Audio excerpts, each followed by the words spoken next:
10वी पास होणाऱ्या माझ्या सर्व विद्यार्थी मित्र हो, किंबहुना 10वीच्या निकालाची वाट पाहणाऱ्या माझ्या सर्व प्रिय विद्यार्थी मित्र हो, 10वी नंतर तुम्ही काय करणार आहात? हा काय प्रश्न आहे? 10वी नंतर काय करायचंय ही काय समस्या आहे? नाही. 10वी नंतर काय करायचंय ही काय अडचण आहे? मुळीच नाही. मित्रांनो, 10वी नंतर तुम्हाला काहीतरी छानसं वेगळंसं मस्त असं काहीतरी करायला मिळणार आहे. त्यामुळे ही एक संधी आहे. अनेक पर्यायांपैकी एक सर्वात सुंदर, जो पर्याय तुम्हाला सर्वात जास्त आवडतो असा सुंदर पर्याय निवडण्याची ही एक संधी आहे. पहिली पास झाल्यानंतर तुमच्याकडे पर्याय नव्हता, तुम्हाला दुसरीत जावं लागत होतं. 5वी पास झाल्यानंतर 6वीतच जाणार, 6वीतून 7वीतच जाणार, काही पर्याय नाही. पण 10वी नंतर मात्र अनेक पर्याय या ठिकाणी तुमच्यासाठी उपलब्ध आहेत आणि योग्य पर्यायाची निवड तुम्हाला करायची आहे. योग्य पर्याय निवडण्याची सुवर्ण संधी या ठिकाणी तुम्हाला प्राप्त झालेली आहे.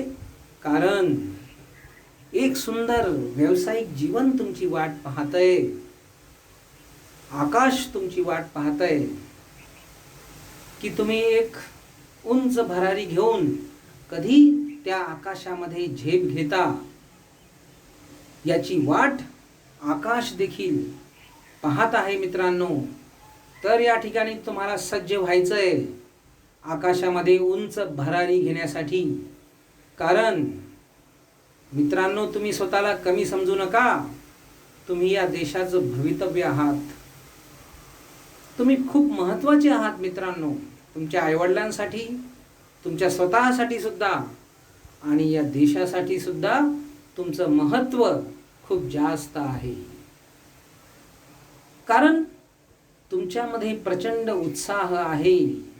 या देशाचं भवितव्य उज्ज्वल करण्याची क्षमता तुमच्यामध्ये आहे. तुम्ही उगवते सूर्य आहात. तुमचं जे वय आहे, या वयामध्ये प्रचंड शक्ती असते. खूप मोठी स्वप्न पाहण्याची ताकद असते.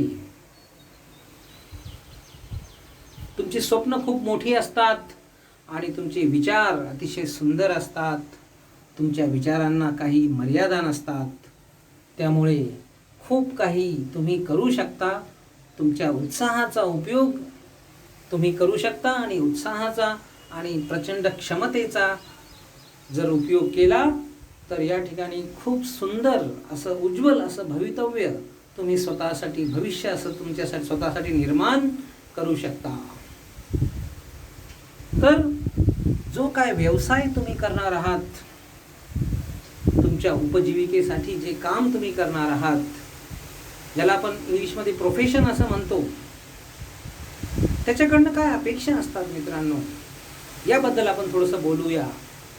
सर्वात प्रथम एक अपेक्षा तर आहेच की तुमच्या व्यवसायातून तुम्हाला चांगला पैसा कमवता आला पाहिजे. तुम्ही नोकरी करत असाल तर चांगला पगार तुमचा असला पाहिजे.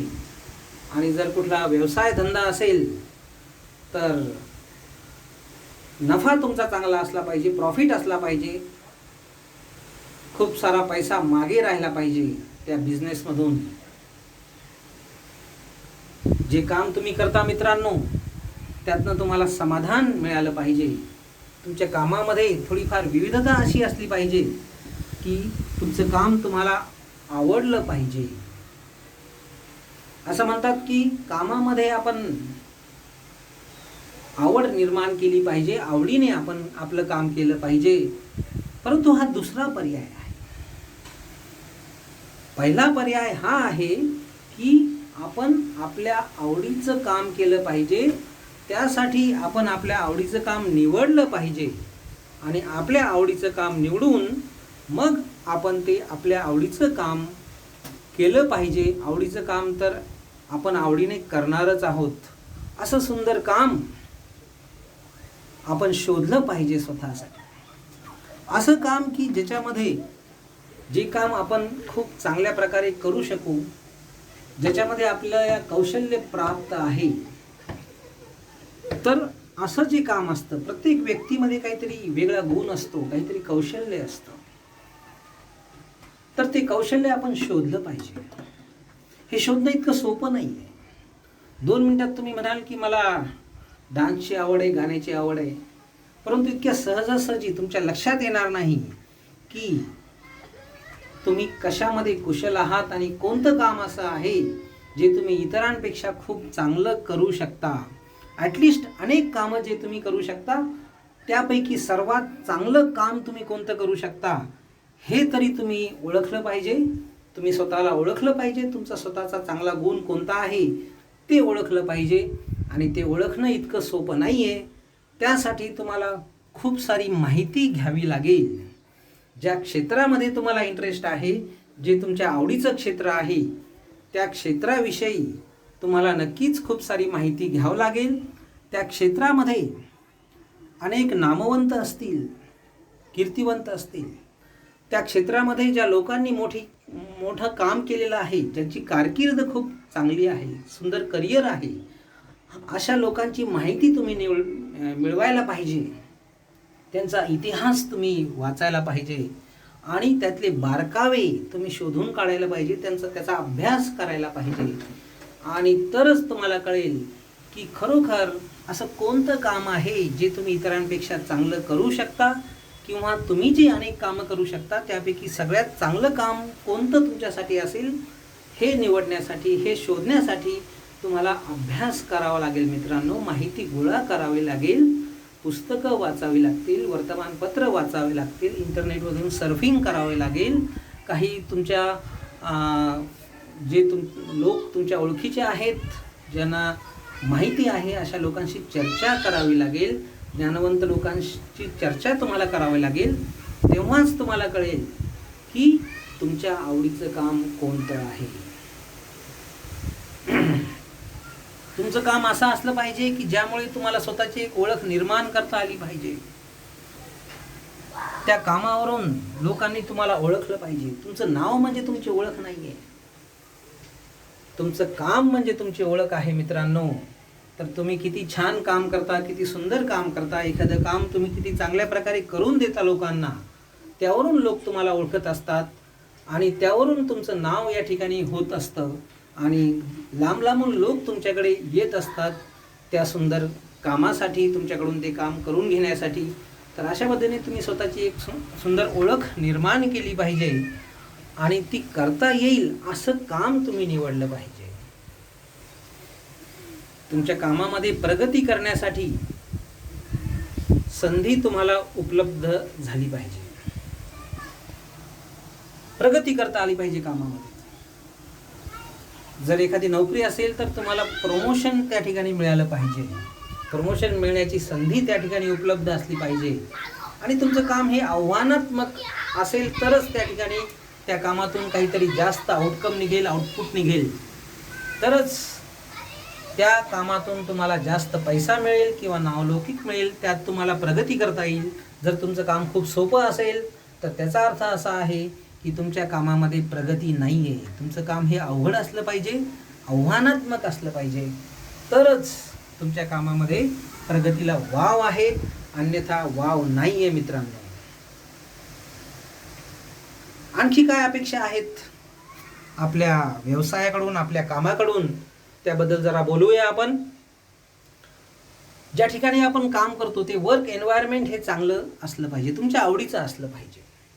काही लोकांना AC ऑफिसमध्ये काम करायला आवडतं, काही लोकांना बाहेर निसर्गामध्ये काम करायला आवडेल, काही लोकांना फिरायला आवडेल.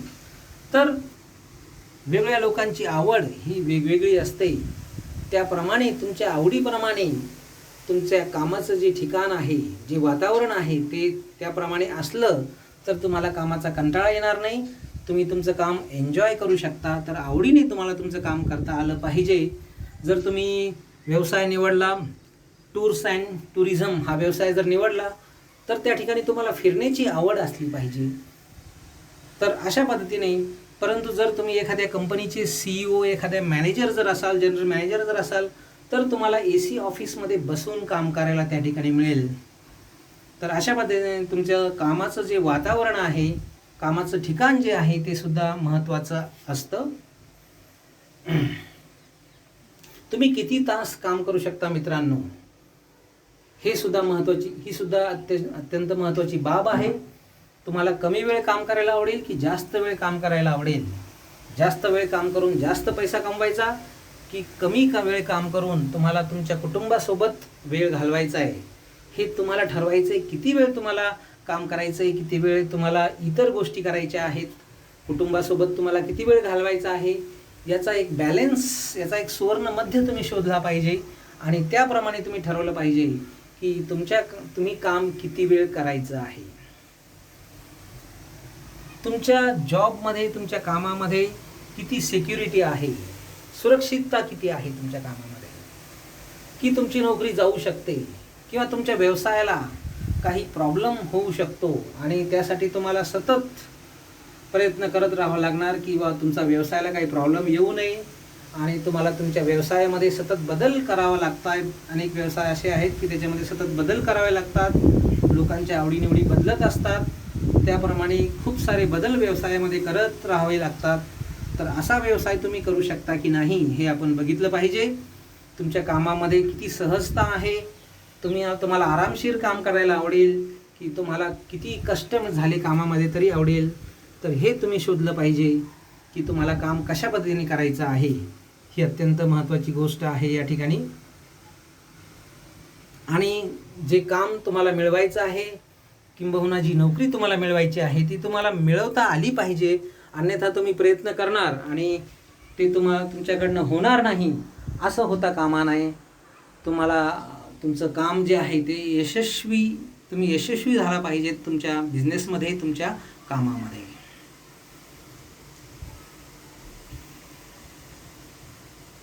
तर सर्वात प्रथम आपण बघतो की 10वी नंतर 11वी 12वी करण्याचा कल विद्यार्थ्यांमध्ये आहे. 11वी 12वी करत असताना बरेचसे विद्यार्थी तर केवळ 11वी 12वी यासाठी करतात की 10 नंतर 11 येतं म्हणून ते 10वी नंतर 11वीला ॲडमिशन घेतात. हे चुकीचं आहे. तुम्ही निवड करा तुमच्या व्यवसायाची की तुमच्या क्षेत्राची तुम्ही निवड करा, कोणत्या क्षेत्रात तुम्हाला काम करायचं आहे आणि मग ठरवा की तुम्हाला 11वी 12वी करायची आहे. 11वी 12वी करत असताना आर्ट्स घेणार की कॉमर्स घेणार की सायन्स घेणार, हे तुम्ही याची निवडसुद्धा योग्य पद्धतीने करू शकता जर तुम्हाला माहीत असेल की तुमचं क्षेत्र कोणतं आहे, कोणत्या क्षेत्रात तुम्हाला काम करायचं आहे हे अगोदर निश्चित करायला पाहिजे. तेव्हा तुम्ही निर्णय घ्यायला पाहिजे की तुम्हाला 10वी नंतर 11वी करायची. जसं 5 नंतर 6 येतं म्हणून 5वी नंतर आपण 6वीत जातो, तसं 10वी नंतर आपण 11वीत जायलाच पाहिजे असं काही नाही आहे. अनेक इतर मार्गसुद्धा आहेत, त्याबद्दलसुद्धा आपण चर्चा करणार आहोत. परंतु 11वी 12वी हा केवळ एक पर्याय आहे मित्रांनो, की 10वी नंतर 11वीतच जायला पाहिजे, 11वी 12वी करायलाच पाहिजे असं काही नाही आहे.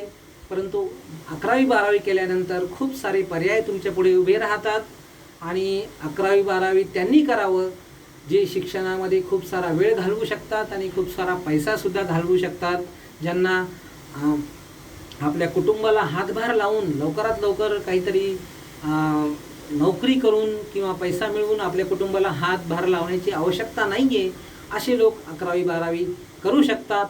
तर 11वी 12वी करत असताना तुम्हाला आर्ट्स, कॉमर्स किंवा सायन्स यापैकी एक शाखा निवडायची असते.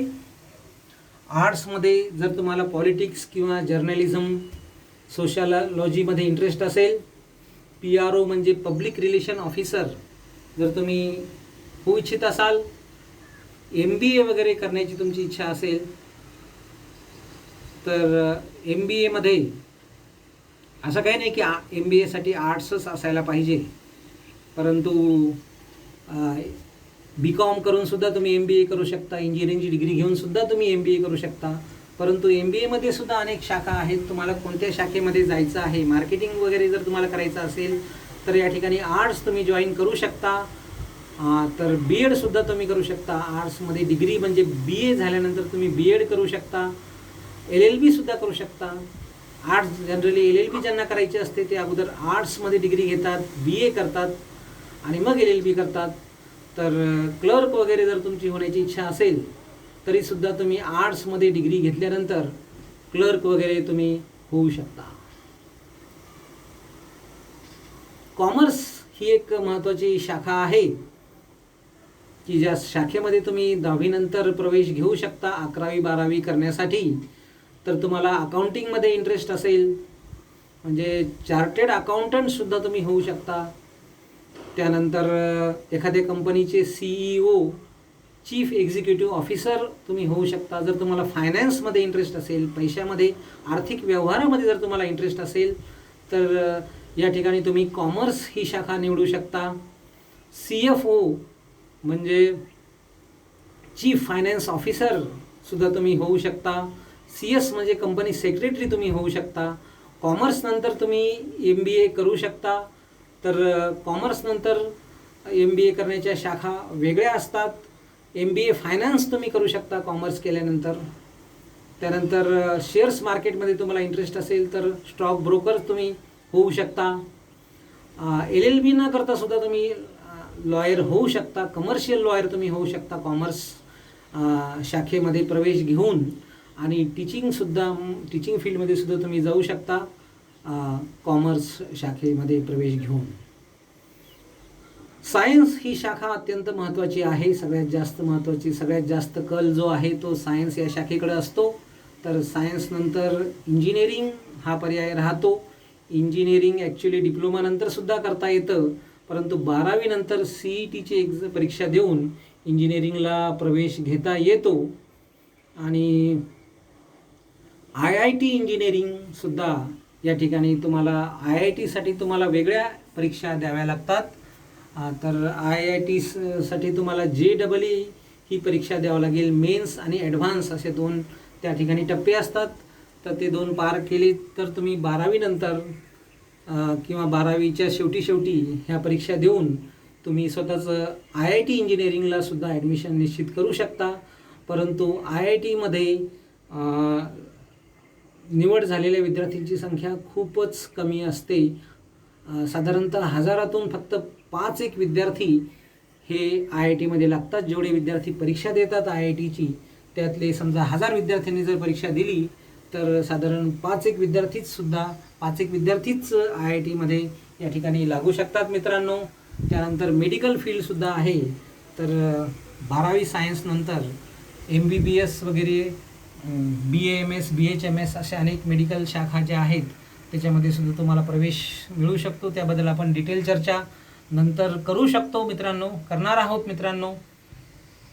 तर अजून आपल्याला पुढे बघायचं आहे की 12वीच्या व्यतिरिक्त तुम्ही डायरेक्ट 10वी नंतर कोणते कोर्सेस करू शकतात. पटकन ज्या ठिकाणी तुम्हाला नोकरी हवी असेल, पटकन तुम्हाला कमवायचं असेल, जर जॉब हवा असेल, तुमच्या कुटुंबाला आधार द्यायचा असेल, तुमच्या कुटुंबाची आर्थिक परिस्थिती जर खूप चांगली नसेल तर फक्त 1 वर्षाचा सर्टिफाईड बिल्डिंग सुपरवायझरचा कोर्स आहे. तो कोर्स तुम्ही त्या ठिकाणी करू शकता आणि त्याद्वारे तुम्हाला वेगवेगळ्या ठिकाणी जॉब मिळू शकतो. जिल्हा परिषद, MIDC, नगर परिषदमध्ये जॉब मिळू शकतो. PWDमध्ये जॉब मिळू शकतो. महानगरपालिकेमध्ये कडा ऑफिस, तालुका ॲग्रिकल्चर ऑफिस किंवा प्रायव्हेट कॉन्ट्रॅक्टरकडे सुद्धा तुम्ही नोकरी करू शकता जर तुम्ही सर्टिफाईड बिल्डिंग सुपरवायझरचा 1 वर्षाचा कोर्स 10वी नंतर केला तर. काही डिप्लोमा कोर्सेस आहेत जे की नॉन इंजिनिअरिंग डिप्लोमा कोर्सेस आहेत. त्याच्यामध्ये फॅशन डिझाईनचा कोर्स आहे तो तुम्ही करू शकता. इंटिरियर डिझाईनचा कोर्स तुम्ही करू शकता. इंटिरियर डिझाईन, हॉटेल मॅनेजमेंटसुद्धा तुम्ही करू शकता. त्याचबरोबर आर्ट टीचर, तुम्हाला आर्टमध्ये इंटरेस्ट असेल आणि टीचिंगमध्ये पण इंटरेस्ट असेल, दोन्ही गोष्टीमध्ये इंटरेस्ट असेल तर त्या ठिकाणी आर्ट टीचरचा कोर्स तुम्ही या ठिकाणी करू शकता. प्रायव्हेट सेक्रेटरी प्रॅक्टिस हा कोर्स जर केला तर तुम्ही प्रायव्हेट सेक्रेटरी या ठिकाणी एखाद्या मोठ्या व्यक्तीचे प्रायव्हेट सेक्रेटरी म्हणून काम करू शकता. त्याचबरोबर काही लोकांना ब्युटी पार्लरची आवड असते किंवा ब्युटी कल्चर आणि हेअर ड्रेसिंग हा सुद्धा कोर्स तुम्ही करू शकता. तर तुम्हाला माहीतच असेल की फॅशन डिझाईन म्हणजे ड्रेस डिझाईन असतं. इंटिरियर डिझाईन म्हणजे आपल्या घरामध्ये जे इंटिरियर आहे, जे फर्निचरची रचना आहे, भिंतीला वेगवेगळे कलर्स कोणते द्यायचे आहेत आणि तुमचं घर हे आतून कसं दिसेल याविषयीची जी डिझाईन आहे ते इंटिरियर डिझायनर करत असतात. तर hotel management, private secretary, beauty culture असे अनेक या ठिकाणी कोर्सेस आहेत. सायबर सिक्युरिटी हा सुद्धा कोर्स आहे, कॉम्प्युटर रिलेटेड कोर्स आहे. आजकाल इंटरनेटद्वारे अनेक प्रॉब्लेम्स क्रिएट होतात. त्या प्रॉब्लेम्सवर मात करण्याकरता सायबर सिक्युरिटी हा कोर्स आहे. त्यानंतर डेंटल मेकॅनिक्स हा कोर्ससुद्धा तुम्ही डिप्लोमा कोर्स करू शकता. तर त्या ठिकाणी दाताचा जो डॉक्टर आहे त्याच्या हाताखाली तुम्ही काम करू शकता. हा जर कोर्स केला तर तुम्ही गारमेंट टेक्नॉलॉजी, जसं फॅशन डिझाईन तसाच हा गारमेंट टेक्नॉलॉजी हा कोर्स आहे. गारमेंट म्हणजे आपले कपडे वगैरे. 3D ॲनिमेशन अँड मल्टीमीडिया हा कॉम्प्युटरशी रिलेटेड कोर्स तुम्ही करू शकता. डेअरी टेक्नॉलॉजी हा कोर्ससुद्धा तुम्ही करू शकता, जेणेकरून अनेक दूध डेअऱ्या आपल्या भागामध्ये असतात. तर त्यामध्ये तुम्ही एक टेक्निशियन म्हणून काम करू शकता. जर डेअरी टेक्नॉलॉजीचा कोर्स जर तुम्ही केला तर त्या ठिकाणी लेदर अँड रबर टेक्नॉलॉजीमध्ये सुद्धा तुम्ही कोर्स करू शकता. फायर सेफ्टी इंजिनिअरिंगमध्ये सुद्धा तुम्ही कोर्स करू शकता. तर काही इंजिनिअरिंग डिप्लोमा कोर्सेस आहेत. त्याच्यामध्ये सिरॅमिक टेक्नॉलॉजी, मेटलर्जी म्हणजे धातूविषयी तुम्ही ज्ञान या ठिकाणी घेऊ शकता. त्याचबरोबर पेट्रोलियम इंजिनिअरिंग हा सुद्धा कोर्स महत्त्वाचा आहे. मायनिंग टेक्नॉलॉजी म्हणजे खनिज संपत्ती जी आपल्या देशामध्ये प्रचंड आहे, तर ती खनिज संपत्ती आपण मिळवण्याकरता मायनिंग टेक्नॉलॉजीचा उपयोग आपण या ठिकाणी करू शकतो. पेट्रोलियम इंजिनिअरिंग म्हणजे मित्रांनो, पेट्रोलियमपासून जे पदार्थ तयार होतात, जसं आपलं पेट्रोल, डिझेल आणि इवन आपला गॅस वगैरे जो आपण स्वयंपाक करतो तो गॅससुद्धा, तर त्या ठिकाणी पेट्रोलियम इंजिनिअरिंगद्वारे हे पदार्थ आपल्याला या ठिकाणी मिळू शकतात. एन्व्हायरमेंटल इंजिनिअरिंग ही सुद्धा एक महत्त्वाची ब्रँच आहे इंजिनिअरिंगची. त्यानंतर टेक्स्टाईल इंजिनिअरिंग, जिथे कपडे तयार होतात टेक्स्टाईल मिलमध्ये, तर त्या संदर्भातलं टेक्नॉलॉजी म्हणजे टेक्स्टाईल इंजिनिअरिंग आहे. तर प्लॅस्टिक इंजिनिअरिंग हा सुद्धा कोर्स आहे. एरोनॉटिकल इंजिनिअरिंग, तर विमानासंदर्भात त्या ठिकाणी काही कंपन्यामध्ये विमानाचे पार्ट्स तयार होतात, किंबहुना विमानांचं मेंटेनन्स, अशा अनेक बाबी या ठिकाणी एरोनॉटिकल इंजिनिअरिंगद्वारे तुम्ही अभ्यास करू शकता.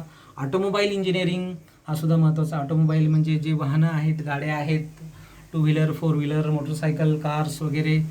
तर याविषयी याचे जे तंत्रज्ञान आहे, त्याच्यामध्ये जे काही इंजिन्स आहेत आणि त्याचे जे नवीन डिझाईन्स आहेत, त्याच्यामध्ये काही जी प्रगती होती याविषयी तुम्हाला माहिती त्यातून मिळू शकते आणि त्यात तुम्ही सुंदर व्यवसाय करू शकता. त्याला खूप जास्त स्कोप आहे, कारण आपण पाहतो रस्त्यावर खूप साऱ्या गाड्या आहेत. इन्फॉर्मेशन टेक्नॉलॉजी हा सुद्धा महत्त्वाचा कोर्स आहे. हा कॉम्प्युटर रिलेटेड कोर्स आहे. त्याचबरोबर ॲग्रिकल्चर इंजिनिअरिंग, शेतीविषयी सुद्धा कोर्सेस आहेत, ते सुद्धा तुम्ही करू शकता. केमिकल इंजिनिअरिंग तुम्हाला माहीतच आहे, हा सुद्धा कोर्स तुम्ही करू शकता. 10वी नंतर महत्त्वाचे कोर्सेस आहे. क्लर्क व्हायचं असं कधीच कोणी म्हणत नाही, परंतु अनेक क्लर्क या ठिकाणी आपण पाहतो.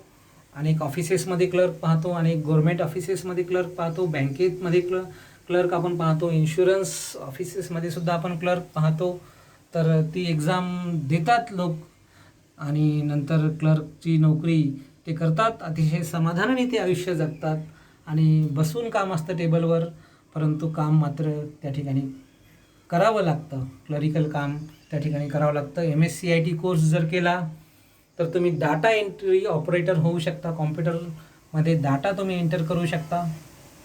आणि मेडिकल लॅबोरेटरी टेक्निशियन तुम्ही होऊ शकता. त्यासाठी सर्टिफिकेट कोर्स आहे. तुम्ही DMLT ऐकला असेल, तर तो म्हणजे diploma in medical laboratory technology आहे. तर MLT म्हणजे मेडिकल लॅबोरेटरी टेक्निशियन हा 2 वर्षाचा 10वी नंतरचा कोर्स आहे. तर त्या ठिकाणी आपण रक्त वगैरे तपासणे, लघवी तपासणे किंवा काही निदान करणे आजारांचे मशीनद्वारे, तर ते या कोर्समध्ये असतं. रक्तगटसुद्धा त्या ठिकाणी तपासला जातो, तो हा कोर्स आहे. त्यानंतर डान्स आणि म्युझिकमध्ये जर इंटरेस्ट आहे तर असेल तुम्हाला, तर त्याच्यामध्ये सुद्धा कोर्सेस आहेत मित्रांनो.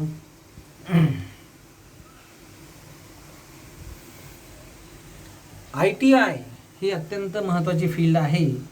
तर टेक्निशियन तुम्ही होऊ शकता ITIमध्ये. Fitter, welder, machinist, diesel mechanic तुम्ही होऊ शकता. याच्यामध्ये ITI तुम्ही करू शकता. स्टेनोग्राफरला आता स्कोप नाही आहे. स्टेनोग्राफी म्हणजे शॉर्ट हँड आणि स्टेनोग्राफी टायपिंग वगैरे असतं.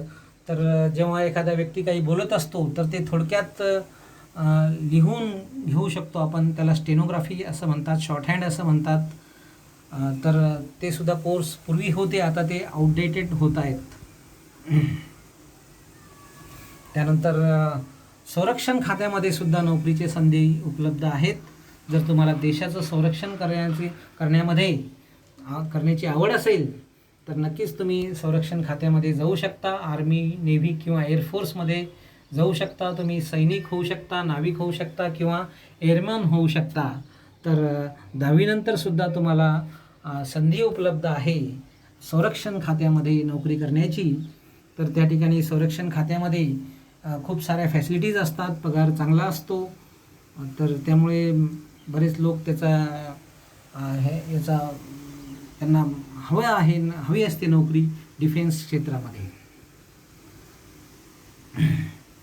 तुम्ही रेल्वे तिकीट चेक करण्यासाठी TC होऊ शकता. त्याची वेगळी परीक्षा असते आणि तुम्ही परीक्षा देऊ शकता. कॉमर्स क्लर्कची परीक्षा देऊ शकता. आर्ट टीचर डिप्लोमा हा 2 वर्षाचा कोर्स तुम्ही हवं तर करू शकता. आणि जर त्याहून पुढे जायचं असेल तर फाईन आर्ट किंवा कमर्शियल आर्टचा डिप्लोमा हा 10वी नंतर 5 वर्ष असतो. तर तो अत्यंत महत्त्वाचा आहे, कारण त्यामध्ये कमर्शियल आर्ट आहे. तर कमर्शियल आर्ट नक्कीच तुम्हाला व्यवसायामध्ये त्याचा उपयोग होईल. तेव्हा तो 5 वर्षाचा डिप्लोमा 10वी नंतरचा जर केला तर तुम्हाला करिअरच्या चांगल्या संधी उपलब्ध होतात. काही वेगळे असे व्यवसाय आहेत, तर ते सुद्धा तुम्ही करू शकता. त्याचे कोर्सेससुद्धा आहेत. रेशमाचं उत्पादन तुम्ही करण्यासाठी रेशमी किड्यांची जोपासना तुम्ही करू शकता. त्याला सेरिकल्चर असं म्हणतात. तर हा जो कोर्स आहे हा सुद्धा तुम्ही करू शकता. काही वेगळं काम तुम्हाला जर करायची आवड असेल तर नक्कीच हे चांगलं काम आहे मित्रांनो. एक वेगळा व्यवसाय आहे आणि स्वतंत्र तुम्ही व्यवसाय करू शकता. खूप छान व्यवसाय हा आहे. तर त्यानंतर तुम्ही संवर्धनाचं काम देखील करू शकता. डिप्लोमा इन फार्म मॅनेजमेंट किंवा ॲनिमल हजबंड्री हा कोर्स तुम्ही करू शकता. त्यानंतर जर तुम्हाला पोलीस डिपार्टमेंटमध्ये जर जॉब करायचा असेल तर ते देखील तुम्ही करू शकता. 10वी नंतर पोलीस कॉन्स्टेबल तरी कमीत कमी तुम्ही होऊ शकता, परंतु त्यासाठी परीक्षा वगैरे तुम्हाला द्यावी लागते आणि तुमचा फिजिकल फिटनेससुद्धा त्या ठिकाणी गरजेचा आहे. तुमची हाईट वगैरे त्या ठिकाणी आणि चेस्ट वगैरे त्या ठिकाणी त्याचे जे काय स्पेसिफिकेशन्स आहेत ते जर तुम्ही मॅच केलेत तर नक्कीच तुम्हाला तो जॉबसुद्धा मिळू शकतो. काही जणांना LIC एजंट व्हायला आवडतं. तुमचं जर कन्व्हिन्सिंग ॲबिलिटी चांगली असेल आणि जनसंपर्क चांगला असेल तर LIC एजंट किंवा पुढे जाऊन डेव्हलपमेंट ऑफिसर वगैरे, पण त्यासाठी थोडं 10वी सफिशियंट नाही आहे. त्यासाठी तुम्हाला अजून शिक्षण घ्यावं लागेल. तर LICमध्ये डेव्हलपमेंट ऑफिसर तुम्ही होऊ शकता आणखी पुढे शिक्षण घेऊन. परंतु 10वी जर असेल तर फक्त तुम्ही LIC एजंट या ठिकाणी होऊ शकता 10वीच्या बेसवर. तर डिप्लोमा इंजिनिअरिंगचे काही कोर्सेस आहेत. तर हे महत्त्वाचे कोर्सेस आहेत. 11वी-12वी ज्यांना करायची नाही आहे किंवा 11वी-12वी हा पर्याय ज्यांना योग्य वाटत नाही, मी सांगत असतो की बुवा 10 नंतर 11वी तर म्हणून तुम्ही 11वी-12वी जर करत असाल तर ते नक्कीच चुकीचं आहे. की 8 नंतर 9 येतं, 8वी नंतर 9वी पर्याय नाही आहे, 9वी नंतर 10वी पर्याय नाही आहे. परंतु 10वी नंतर बघू, 12वी नंतर बघू हे म्हणणं चुकीचं आहे. जर 12वी करायची असेल तर 12वी नंतर पुढे काय हे निश्चित करून घ्या, मगच 12वी करा. जर तुम्हाला IITला जायचं असेल, मेडिकलला जायचं असेल तर तुम्ही 12वी करा. अन्यथा तुम्हाला जर इंजिनिअरिंगला जर इंटरेस्ट असेल तर नक्कीच तुम्ही डिप्लोमा कोर्स अगोदर करणं केव्हाही चांगलं आहे. तर डिप्लोमा कोर्सेस हे महत्त्वाचे डिप्लोमा कोर्सेस सध्या जे आहेत ते मेकॅनिकल इंजिनिअरिंग, नंतर कॉम्प्युटर इंजिनिअरिंग, त्यानंतर electrical engineering, mechatronics engineering. Mechatronics म्हणजे मेकॅनिकल आणि इलेक्ट्रॉनिक्स दोन्हीचं कॉम्बिनेशन आहे. इलेक्ट्रिकल इंजिनिअरिंग हा डिप्लोमा कोर्स 3 वर्षाचा तुम्ही करू शकता. सिव्हिल इंजिनिअरिंग हा सुद्धा डिप्लोमा कोर्स. हे महत्त्वाचे कोर्सेस आहेत जे आजकाल जास्त चालतात, असे कोर्सेस हे आहेत. तर हे सर्व कोर्सेस महत्त्वाचे आहेत. Mechanical engineering, computer engineering, electrical engineering, mechatronics engineering, electrical engineering, civil engineering हे कोर्सेस महत्त्वाचे आहेत. तर डिप्लोमा इंजिनिअरिंग नंतर तुम्ही काय करू शकता? का डिप्लोमा इंजिनिअरिंग करायचं? प्रायव्हेट कंपनीमध्ये तुम्हाला जॉब मिळू शकतो. त्याचबरोबर तुम्ही डिप्लोमानंतर डिग्री करू शकता. 12वी नंतर 4 वर्षाचा डिग्री कोर्स आहे इंजिनिअरिंगचा, परंतु डिप्लोमानंतर तुम्हाला डायरेक्ट दुसऱ्या वर्षामध्ये प्रवेश मिळतो. त्यामुळं 3च वर्षात तुम्ही इंजिनिअरिंगचा कोर्स पूर्ण करू शकता. त्यानंतर मेकॅनिकल इंजिनिअरिंगवाले RTO इन्स्पेक्टर वगैरे होऊ शकतात. आमच्या कॉलेजचे अनेक विद्यार्थी RTO इन्स्पेक्टर झालेले आहेत. मर्चंट नेव्हीमध्ये सुद्धा तुम्हाला चान्स आहे. 3 वर्ष त्या ठिकाणी तुम्हाला तुमचे जातील आणखी. तर गव्हर्मेंट कॉन्ट्रॅक्टरकडे तुम्ही काम करू शकता. सिव्हिल कॉन्ट्रॅक्टर असतील किंवा इलेक्ट्रिकल कॉन्ट्रॅक्टर असतील, ज्यांनी सिव्हिल इंजिनिअरिंगचा डिप्लोमा केला ते सिव्हिलच्या कॉन्ट्रॅक्टरकडे काम करतील, सिव्हिल कॉन्ट्रॅक्टरकडे काम करतील, आणि ज्यांनी इलेक्ट्रिकलचा डिप्लोमा केला ते इलेक्ट्रिकल कॉन्ट्रॅक्टरकडे काम करतील. EMI ही परीक्षा आहे अशी आहे की तुम्ही ती परीक्षा 3.5 वर्षामध्ये देऊन तुम्हाला B इक्विव्हॅलंट, तुम्हाला त्या ठिकाणी Bचा इक्विव्हॅलन्स त्या ठिकाणी मिळतो आणि ॲज गुड ॲज B तुम्ही त्या ठिकाणी होऊ शकता. त्यात फक्त थेरॉटिकल थोडं जास्त असते आणि थोडीशी ती कठीण असते. प्रॅक्टिकल ओरिएंटेशन त्यात कमी असते, थेरी थोडी जास्त असते. परंतु 3.5 वर्षामध्ये डिप्लोमानंतर तुम्ही B होऊ शकता, बॅचलर इंजिनिअरिंगचे बॅचलर होऊ शकता. त्यासाठी EMI एक्झाम आहे. आणि डिप्लोमानंतर जर तुम्हाला स्वतःचा व्यवसाय जर करायचा असेल, स्टार्टअप जर तुमचा असेल, तर सर्वात सुंदर कोर्स म्हणजे डिप्लोमा कोर्स आहे. डिप्लोमा कोर्स केल्यानंतर स्टार्टअपसाठी जे काय तुम्हाला नॉलेज लागतं ते अतिशय चांगलं नॉलेज तुम्हाला डिप्लोमा इंजिनिअरिंग कोर्सनंतर मिळेल. पुरेसं नॉलेज मिळेल. जास्त नॉलेज तुम्हाला आवश्यकतेपेक्षा जास्त नॉलेज जर घेत बसलात तर तुमचं व्यवहार ज्ञान त्या ठिकाणी कमी होईल आणि स्टार्टअप करण्यासाठी तुम्हाला त्या ठिकाणी त्रास होऊ शकतो. त्यामुळे स्टार्टअप जर तुम्हाला करायचं असेल तर डिप्लोमा इंजिनिअरिंगच करा, असा सल्ला मी तुम्हाला